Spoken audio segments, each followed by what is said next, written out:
Hello, my name is Caleb and I'm here to review Modern Warfare 3.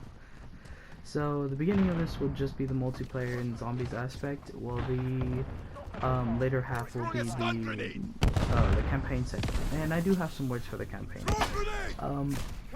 Let's start with the multiplayer. Multiplayer is not that bad. I really like the multiplayer. Granted, I'm not all that good at multiplayer in most Call of Duties. This one, I didn't feel like I was that ass. It felt like it was basic enough to where someone who's someone who's just basic can enjoy the game without having to know all that much. One of these games that had like 59 kills and only like 10-15 deaths or something like that. So, you know, it's fun to play these types of games. And the multiplayer doesn't feel that bad. It feels more like a Call of Duty World War II multiplayer, because there's not much it's a longer kill to death time than other iterations of Call of Duty, similar to Cold War. I would say Cold War. Cold War had a very long, in comparison, kill to death, like shooting to kill somebody, which was pretty nice. I really liked this kind of playthrough. The guns, I hate having to level up the guns. I bought this edition because I thought I would already have 2 guns leveled up. I bought the $100 edition, Vault edition. It did not come with 2 guns leveled up, which is fine, but still. The multiplayer, if I had to judge it like out of 10, I'd definitely give it a 7 out of 10, because I never played Modern Warfare 2 multiplayer. I played the campaign, but not the multiplayer, and the multiplayer was ass in my opinion for Modern Warfare 2. And although this is a direct copy of Modern Warfare 2, like everything, it is just a bland copy. It feels fun to play. There's no point in where I was just like, wow, I wish I was playing Modern Warfare 2. I just had a lot of fun on this one. I played War, where you had to advance, like in Call of Duty World War II, mostly because I fucking loved Call of Duty World War II. Even though Call of Duty World War II was objectively not the best game, it was still fun to play. So that's just my opinion on the multiplayer. It's fun. I don't need to be a god in multiplayer to get the hang of it. Like, I feel like if you give me a basic gun like the M4 or even a shotgun or any weapon that has at least a couple modifications, I'll be able to do just well. As for the graphics and stuff of the game, it looks beautiful, although sometimes you'll notice the loading issues are there. You never really, at least I never really care for like all that nonsense. It was just fine. The graphics too look beautiful though. A little thing about me, just to start off with right now. I grew up on Modern Warfare 3. That was what introduced me to the Call of Duty scene, and I freaking love that game. Modern Warfare 3 was so fun to play. That being said, this new version of Modern Warfare 3, it does bring me back to like when I was a child. So there's definitely some biasy when after all, this is all my opinion, but in saying that, this Call of Duty just brings back memories to when my grandfather, my grandpa Sal, he bought me Call of Duty Modern Warfare 3 on the Wii, of all fucking things, the Wii. I didn't even know that existed. But it was a fun game too. Like, that shit was great. I couldn't complain. But to be playing it again, you know, more modern, it looks beautiful. You know, it kind of feels a little bit the same, if you can even say that. It was just, it made me more happy to to be back in a game that I was just like, oh my god, it's so good. I'm not the type of person to buy Call of Duty every year. The last Call of Duty I bought was Cold War, and I personally really liked Cold War as well. I'm sure you can notice a pattern. I'm liking a lot of the Call of Duties most people hate, like World War II and like Cold War, but to me they're just fun. For whatever reasons, Cold War never crashed on me, it never was ass. The cutscenes weren't bad, it didn't do shit to my console. It was fun to play, in just all opinions. World War II was never bad for me. I really enjoyed the campaign, although basic, it was fun.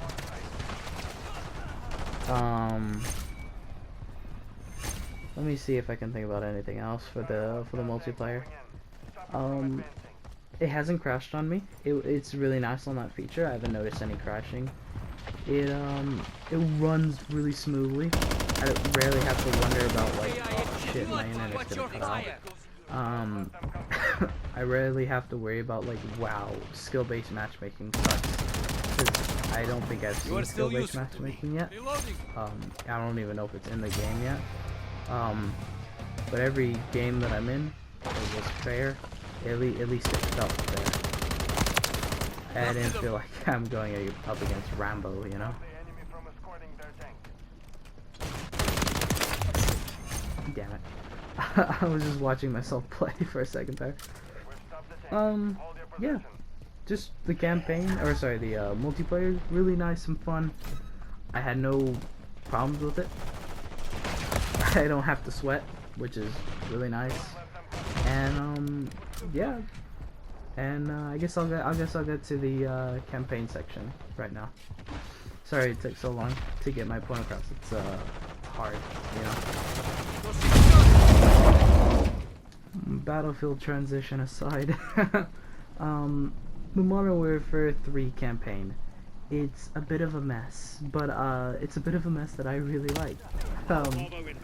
And I know that's against what everyone thinks, because Modern Warfare 3's campaign got like a 3 out of 10. It's only 4 hours long. It's kind of butt cheeks in every scenario. What am I doing? I don't remember recording this video. I'm sorry, I'm getting off track.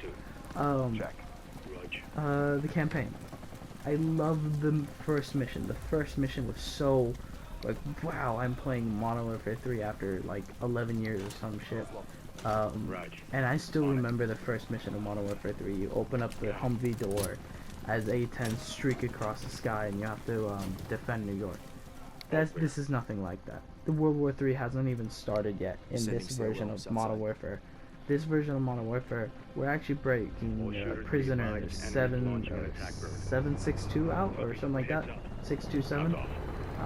Which instead of being Captain Price from the original game, who was that person that you had to break out, you're actually breaking out Makarov. Kind of everything kind of flip-flops. I've noticed a lot of the things from Modern Warfare 3, the original, have been kind of rearranged. Like for instance, Ghost is still alive, although in the last game he already died. Of course, Shepard is dead at the hands of. Oh shit! Spoilers, obviously. Shepard dies. Due to Price. Is really nice. Ghost is alive. What's his name? Soap does eventually die in this game.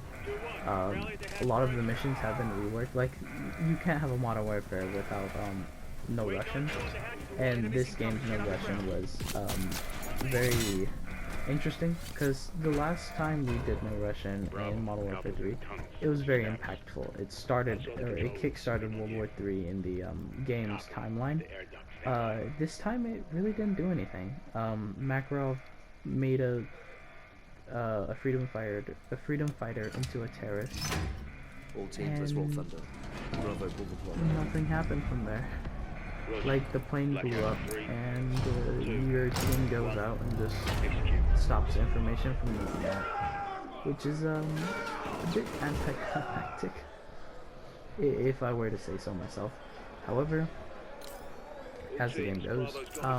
You continue on the missions with a lot of these, what they call open combat or something like that, where it's just this big field, I guess you can, and it just gives you free roam. I personally hate it because it's awful. And I don't understand why these types of missions exist. I didn't very much like playing them. Actually there was two I very much liked playing. One of them where you were on an island. It was really nice to be playing on it. I didn't feel like that was bad. Another one was where you were searching the crashed airplane. That one was fun, at least to me, because there was a crossbow that was really nice, really overpowered. You can choose to go in loud, and it was kind of like scrap around the area. But the point where the campaign is the absolute best is where you're on the on-rails missions. The missions like this first one that I'm showing you right now, where you have a goal you are supposed to get from A to B, killing people along the way. It's like this one, it's collect Makarov, get the fuck out of the place. That's a cool mission. The other mission is like where you actually capture Makarov. It's like on the rails. You have to go one way, very linear. That one was really good. The other one was where you're working with General Shepard. That one was fun to me. I like those missions where you were doing something in New York or in you're fuck. Sorry, it's very hard. You're in Hamburg, Germany. I'm trying to remember original maps from the original Modern Warfare 3. I just didn't very much like these open combat missions. They were kind of just like terrible. Why couldn't you give us a mission where we were just on a like a basic track to go and solve a problem? Doesn't matter. I found some of them fun, at least, and I found most of the campaign pretty fun. It actually took me like a good 15 hours to complete the campaign and stuff, so I don't mind, even though it's only supposed to be a 4-hour campaign. There was another mission where it took me like 2 hours to complete, even though it was like a 15-minute mission, because I didn't know how to kill the Juggernauts, and the game didn't tell me to kill the Juggernauts. Not only did it not tell me, it didn't tell me how to kill them. So that was very frustrating. I spent like 2 days on it alone, the 2 hours. I played it for the entire week that it was out before the game was out, so I got a good chance to mess with the weapon play. The weapon play was very nice. I never felt like the game was very unfair to me, unless I was talking about the Juggernauts. The game was always flatlined, as in like its hardness. It never felt like, oh shit, things are about to get really bad. Like the Huey, or not a Huey, Hind moved in, and I was just like, oh, I have a Samter from like 2 weeks ago that I placed down, so I'll be fine. If I was fighting that in New York, in the original one, I would have to call in a Predator drone while being fired at to shoot that thing down. So, it's really just, you know, I give it a, people are giving it 3 out of 10. The whole game is a 3 out of 10 apparently. I'm not that, like, angering. Maybe it's because of my nostalgia to the first one, the Modern Warfare 3. Maybe it's just the fact that I'm a shill for this game because of how much love I had for the first one. But I definitely give it like a 6 out of 10. It's not a bad game. It's a really nice game. Is it worth $70? No. No Call of Duty is worth $70. Not even Mortal Kombat's worth $70. No game is worth $70. What are they doing? I saw Uno is charging $50 for Uno. Homie, I can go to CVS and buy that for like $10. You know? They have no right to charge this crazy amount. But, you know, you're charging for the experience. I'm probably not gonna buy another Call of Duty for 2 to 3 years. For instance, after Call of Duty Cold War in 2020, I didn't buy any Call of Duty until this year, 2023, so 3 years later. So I felt like I can splurge a little. But Call of Duty Cold War was fun to me. I had almost no quarrels about it. Even though people said it was like a 2 out of 10, I gave that game a 10 out of 10. Because it... I swear to God, I don't know what happened there. I never felt like the game was bad. I never felt like the game was bad. I felt like the game was constant 6 out of 10. It wasn't terrible, wasn't good. The cutscenes weren't that bad. There was nothing impactful until Soap dies, you know? Everything was just how basic, which doesn't necessarily mean bad. Basic can be good. Like, certain missions of a campaign can be good, and then the open combat modes were awful. But missions like this made it all the more better because after not even playing Call of Duty for 3 years, I get all these cool little neat effects, like you can aim to the side of your gun, you can switch the ACOG to a something else. I forgot the scopes, and it's just so interesting to me that I see all this stuff and I'm like, wow, this is what Call of Duty looks like nowadays, you know? Especially since I was a child playing this game with my brother Michael or with my auntie Damar or with my own dad, I think, a couple times. But the nostalgia holds a lot on me, and I definitely give the game like a 7 out of 10. There's not a 7 out of 10, 6 out of 10. It's a good game, but it doesn't deserve all the flack it's getting. Maybe it does, actually. I have no idea. Anyways, well, I hope all of you guys have a beautiful day, and yeah, a nice day. Thank you for listening.